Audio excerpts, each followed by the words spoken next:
আপনি কি জানেন ভারতের হায়দ্রাবাদ একটি স্বাধীন রাষ্ট্র ছিল?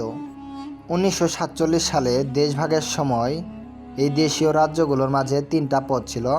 1 নম্বরে ভারতে যোগদান করা, 2 নম্বরে ছিল পাকিস্তানে যোগদান করা ও 3 নম্বরে একটি পথ ছিল তারা নিজেরাই স্বাধীন থাকা। মোট দেশীয় রাজ্য ছিল 565টি। এর ভিতরে 562টি রাজ্য তারা ভারত ও পাকিস্তানের মাঝে যোগদান করলো, কিন্তু 3টি রাজ্য তারা নিজেরাই স্বাধীন থাকতে চেয়েছিল। এগুলো হচ্ছে কাশ্মীর, সিকিম ও হায়দ্রাবাদ। হায়দ্রাবাদের নিজাম মীর ওসমান আলী খান স্বাধীন থাকতে চেয়েছিলেন। তিনি ভারত ও পাকিস্তান দুটির মধ্যে একটিতেও যোগদান করলেন না। কিন্তু 1948 সালে হায়দ্রাবাদে অপারেশন পোলো নামে ভারতীয় সেনারা সামরিক অভিযান চালায়।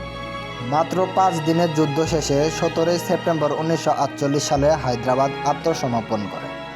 এর ফলে হায়দ্রাবাদ ভারতের অংশ হয়ে যায়। পরে এটি অঙ্গপ্রদেশ করা হয়। আর এখনকার